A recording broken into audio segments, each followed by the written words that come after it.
کرپا کرا ہم پہ عربی سجن کا فرمان کیا کہتا ہے ذرا غور کریں.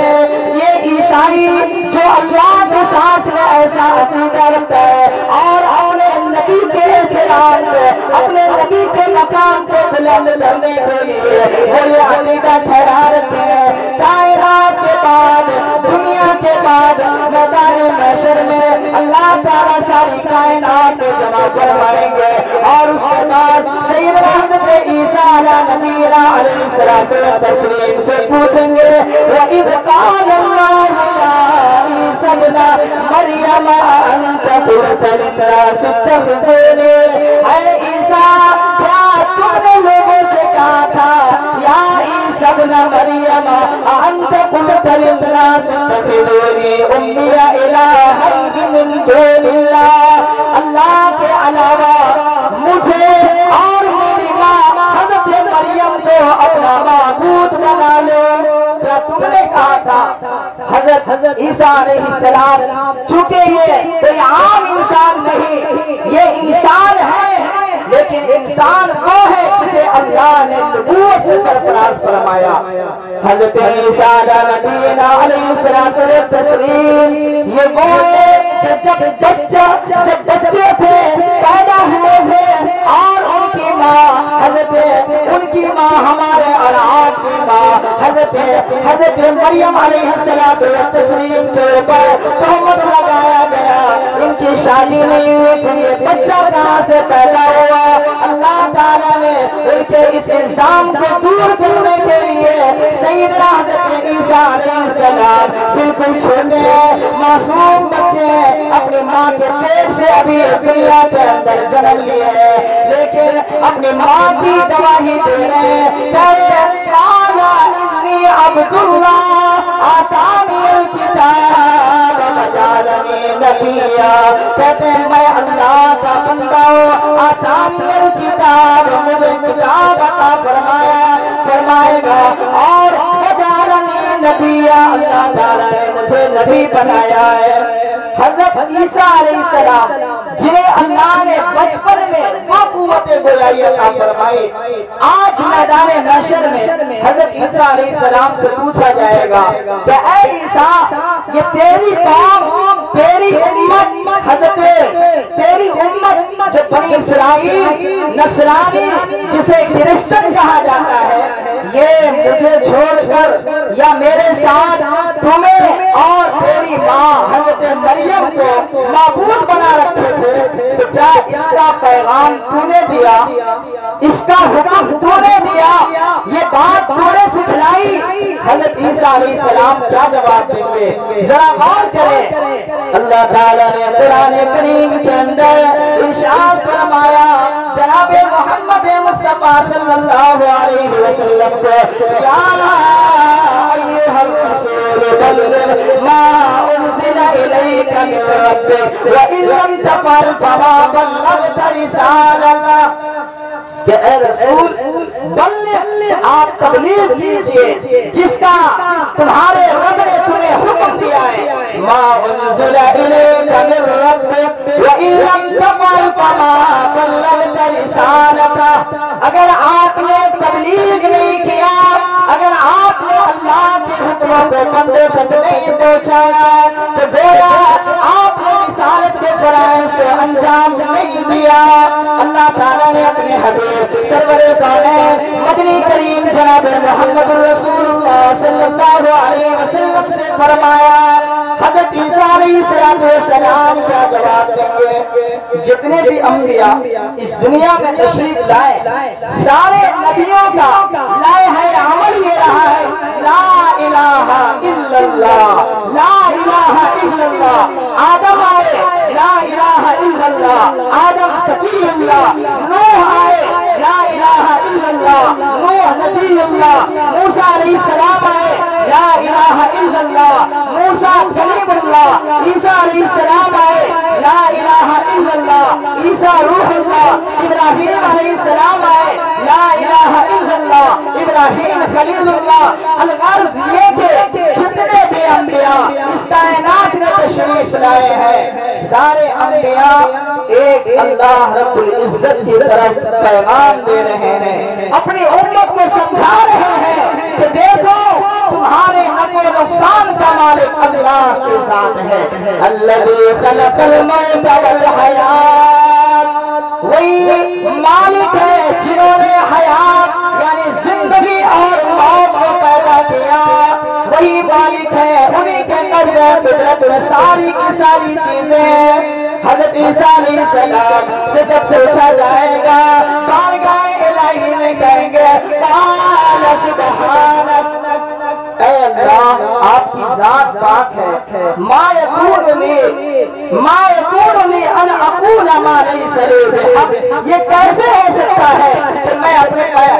امت کو یہ پیغام دوں کہ اللہ کے ساتھ مجھے بھی شریک کر لو، یا اپنے امت کو یہ پیغام دو کہ وہ مجھے کہے یہ اللہ کا بیٹا ہے، جبکہ تو نے تو خود اعلان کر دیا قرآن کریم کے اندر۔ اللہ رب العزت نے اپنے بارے میں بیان فرمایا قل هو اللہ احد، اے نبی آپ فرما دیجئے اللہ ایک ہے، قل هو اللہ احد اللہ الصمد، اللہ بے نیاز ہے،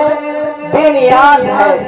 دنیا کے اندر کوئی کتنا بڑا بھی مالدار ہو جائے، کتنی بھی زمین جائیداد کا مالک ہو، لیکن میرے بھائیوں کبھی بھی وہ یہ نہیں کہہ سکتا کہ میں ساری چیزوں سے بے نیاز ہوں، کبھی بھی وہ نہیں کہہ سکتا یہ اللہ کی صفت ہے، اللہ بے نیاز ہے۔ فرمایا اللہ الصمد، اللہ بے نیاز ہے، لم یلد ولم یولد ولم یکن لہ کفوا احد، نہ تو اس نے کسی کو جنا اور نہ وہ جنے گئے، ولم یکن لہ کفوا احد، کوئی بھی ان کا ہمسر نہیں، کوئی بھی ان کا مثل نہیں، لیس کمثلہ شیء، اللہ کی ذات، اللہ کی ذات ساری کائنات سے اعلیٰ عرفہ برتر بالا ہے۔ حضرت عیسیٰ علیہ السلام کہیں گے اے اللہ یہ میں نے پیغام نہیں دیا ہے، فلما توفیتنی، آپ نے مجھے آسمان پر اٹھا لیا، اس کے بعد یہ لوگ ان چیزوں کے اندر پڑ گئے۔ میرے بھائیوں جو اللہ کے ساتھ کسی اور کو شریک کرے یہ شرک کہلاتا ہے، اور اللہ کے علاوہ کسی اور کو نفع و نقصان کا مالک کہے یہ بھی شرک کہلاتا ہے۔ اگر کوئی جو چیز اللہ سے مانگی جائے غیر اللہ سے مانگا جائے یہ شرک کہلاتا ہے۔ آج ہم اور آپ اپنے معاشرے کا جائزہ لے لیں، اللہ کا فضل و کرم ہے، ہمارا ماحول تو بالکل پاک و صاف ہے، تعزیہ داری سے بہت دور ہے، لیکن جس جگہ پر لوگ اس کام کے اندر ملوث ہیں آج ان کے عقیدے کا مطالعہ کر کے دیکھیں، آج ان کے ذہنوں کے اندر کیسی کیسی باتیں آتی ہیں، عجیب و غریب بہتی بہتی باتیں۔ میرے بھائیوں یہ اسلامی تہوار نہیں ہے، یہ اگر اسلامی تہوار ہوتے، یہ اگر اچھا کام ہوتا تو یاد رکھیے علماء کرام کی جماعت کبھی بھی پیچھے نہیں رہتی ہے، علماء کی جماعت آپ کی سربراہی کرتی ہے، دنیا میں بھی علماء کی جماعت عوام کی سربراہی کرتی ہے، اور مرنے کے بعد بھی سبوں کی سربراہی علماء کے ذمہ ہوگی۔ ایک حدیث پاک کے اندر آیا امام کائنات مدنی کریم جناب محمد رسول اللہ صلی اللہ علیہ وسلم نے ارشاد فرمایا جب جنتی جنت میں چلے جائیں گے ایسے وقت میں جب جنتیوں کے جانے کا نمبر آئے گا تو ایسے وقت میں علماء چونکہ ہر کوئی چاہیں گے کہ مجھ سے پہلے وہ آگے بڑھے، ایثار علی نفسی یعنی اپنے اوپر دوسروں کو ترجیح دینا، تو علماء تاجر لوگوں سے کہیں گے جنہوں نے دین کی خدمت اس اعتبار سے کیا، تاجر جو اپنے پیسے کو مدرسوں پہ لٹایا، مسجدوں پر لگایا اور یتیموں بیواؤں بے کسوں کا سہارا بنا، ایسے لوگوں ذات کہے گی کہ آپ تو بڑے مخلص انسان تھے، لہذا جنت میں آپ آگے بڑھیں۔ آپ نے اپنے پیسوں میں سے کچھ پیسہ مدرسے کو دیا، جس کی وجہ سے یہ مدرسے کے اساتذہ پڑھانے میں دل جمی کے ساتھ پڑھاتے رہے، لہذا آپ آگے بڑھیں، جنت کی طرف قدم بڑھائیں۔ لیکن یہ علماء، یہ عوام کیا کہیں گے جب علماء ان سے کہیں گے تم آگے بڑھو، چونکہ تم نے مدد کیا، تو وہ کیا کہیں گے کہ نہیں نہیں نہیں، ایسا تو نہیں ہو سکتا۔ دنیا میں اللہ تعالیٰ نے آپ کو اونچا بنایا تھا، آپ ہمارے امام تھے، آپ ہمارے رہبر تھے، آپ ہمارے مرتبہ تھے، آپ ہمارے پیشوا تھے، لہذا آخرت میں بھی آپ ہی ہمارے پیشوا۔ آپ آگے بڑھائیں، قدم آگے بڑھائیں، جنت کی طرف بڑھیں، پھر ہم آپ کے پیچھے پیچھے چلیں گے۔ میرے بھائیوں، تو آپ نے دیکھ لیا کہ اگر یہ تعزیہ داری اگر یہ جائز ہوتا اور واقعتاً یہ صحیح ہوتا تو پھر علماء کرام کی جماعت آگے آگے ہوتی۔ ہم دیکھتے ہیں مسجدوں کے اندر جب نماز کی باری آتی ہے علماء آگے ہوتے ہیں، امام صاحب آگے ہوتے ہیں، لیکن جب یہ وقت آتا ہے تو امام صاحب کا پتہ ہی نہیں رہتا، پتہ رہتا ہے نام و نشان نہیں رہتا۔ کیا پتہ چلا کہ ہم جو یہ کام کر رہے ہیں، یاد رکھو یہ اچھا کام نہیں ہے، بلکہ یہ وہ کام ہے جو کام جس کے بارے میں اللہ کے پیغمبر محمد مصطفیٰ صلی اللہ علیہ وسلم نے فرمایا کہ جس نے کسی قوم کے ساتھ مشابہت اختیار کی تو وہ اسی میں سے ہے۔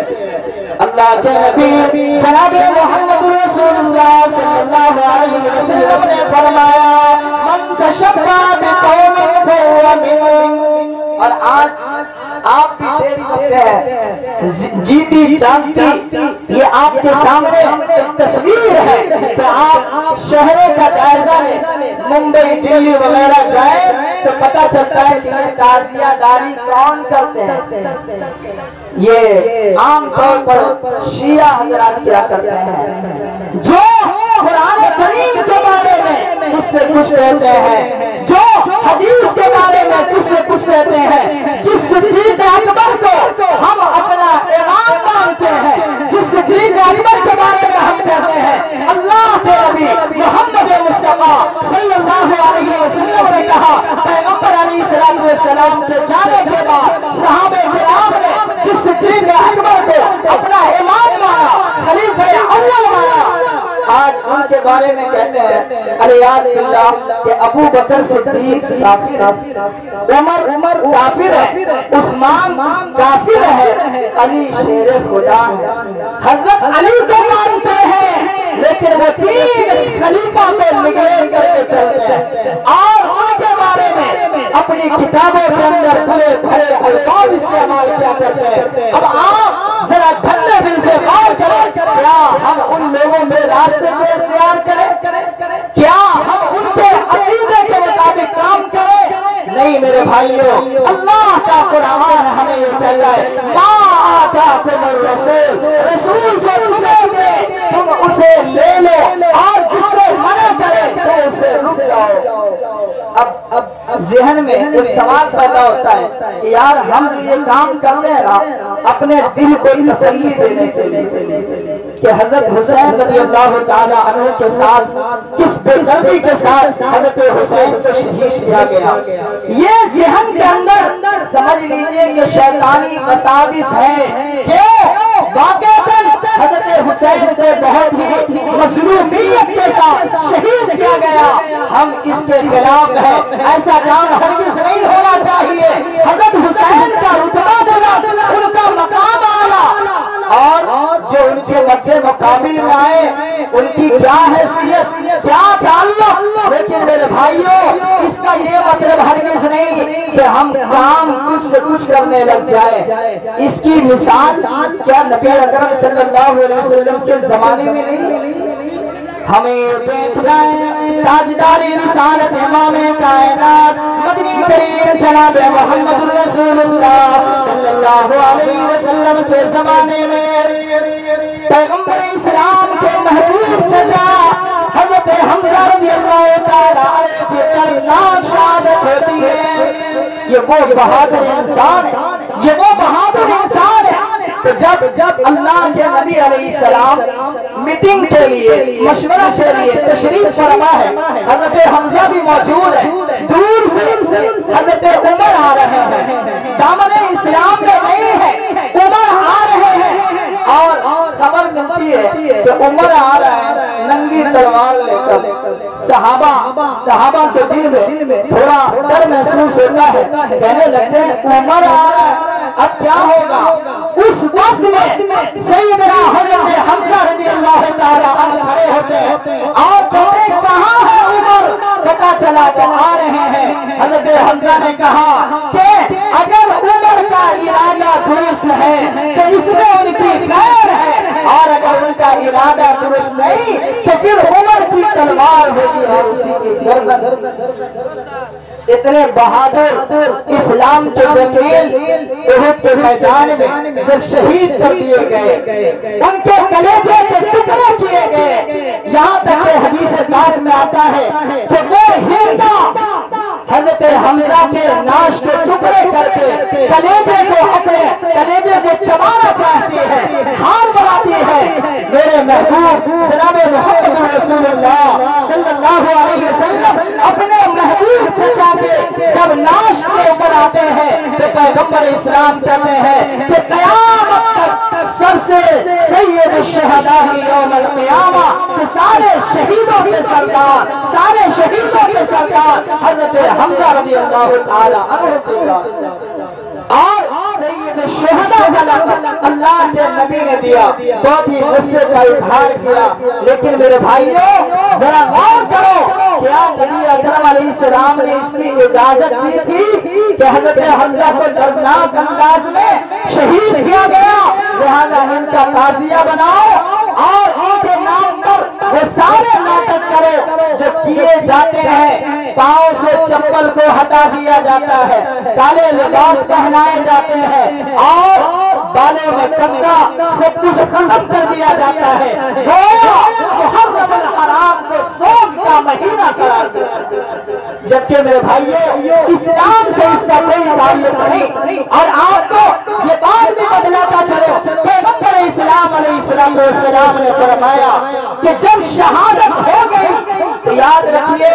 شہادت کوئی ذلت کی چیز نہیں ہے جو باغیلا بچایا جائے، بلکہ یہ عزت کی چیز ہے، یہ نصیبہ ہے جو نصیب والوں کو ملا کرتی ہے۔ اللہ کے نبی جناب محمد رسول اللہ صلی اللہ علیہ وسلم نے بھی اللہ کے سامنے کہا کہ اے اللہ میں راہ خدا میں مارا جاؤ، پھر زندہ کیا جاؤ، پھر شہید کیا جاؤ، پھر زندہ کیا جاؤ، کیوں؟ تاکہ ہر بار نئے ثواب سے سرفراز ہو سکو۔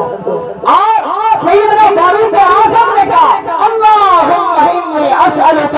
شہادۃ فی سبیلک، اے اللہ میں تجھ سے سوال کرتا ہوں، درخواست کرتا ہوں کہ اپنے راستے کی شہادت کی موت نصیب فرما۔ تو یہ کوئی ذلت کی چیز ہے؟ نہیں میرے بھائیو، یہ عظمت کی چیز ہے، لیکن جب شہادت ہوگی اور شہادت کا واقعہ مکمل طور پر سنا جاتا ہے تو واقعاً رونگٹا کھڑا ہو جاتا ہے، انسان کے جسم کے رونگٹے کھڑے ہونے لگتے ہیں، آنکھوں سے آنسو بے اختیار بہنے لگتا ہے۔ یہ محبت کی دلیل ہے، یہ محبت کی دلیل ہے، لیکن اس کا یہ مطلب نہیں کہ ہم اپنے گال پر تماچا مارنے لگے، ہم اپنے بالوں کو نوچنے لگے، ہم اپنے سینے کو گریبان کو چاک کرنے لگ جائے۔ نہیں میرے بھائیو، پیغمبر اسلام نے 1400 سال پہلے فرمایا، امت کو پیغام دیا، لیس منا من ضرب الحدود وشق الجیوب ودعا بدعوى الجاہلیہ، کہ جو انسان کسی کی موت کے اوپر کسی صدمے میں آ کر تکلیف میں آ کر اگر ایسا کام کرتا ہے تو یاد رکھو یہ زمانے جاہلیت کی یادگار ہے۔ اور آج سے 10 سال پیچھے جائے پہلے کتنا عجیب و غریب انداز ہوا کرتا تھا. محرم الحرام کا مہینہ آتا، بوڑھے بھی کود رہے ہیں، جوان بھی کود رہا ہے. مطلب علم سے ناآشنا ہونے کی وجہ سے، علم سے دوری کی وجہ سے پتہ نہیں کون سے بدعات و خرافات رسم و رواج کے اندر بہت سارے تو مولانا بھی سوچنے پہ مجبور ہو جاتے تھے کہ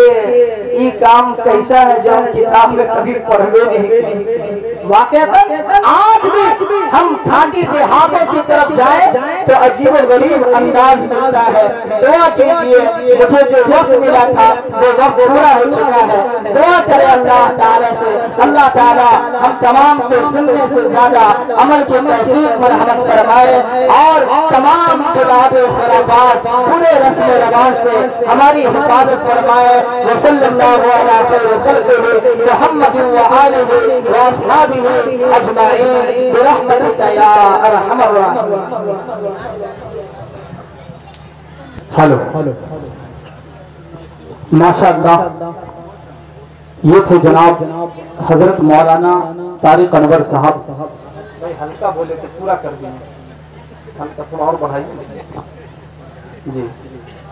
کہ جتنا کڑا ہو نا اتنا اچھے انداز میں لوگ سنتے بھی ہیں ماشاءاللہ. جی رہنے دیجیے، جب میں طاقت لگاؤں گا تو انشاءاللہ لوگ کچھ سمجھ لیں گے. ابھی آپ کے درمیان حضرت مولانا طارق انور صاحب قاسمی عثمانی مرکز اللہ العالی موجود تھے.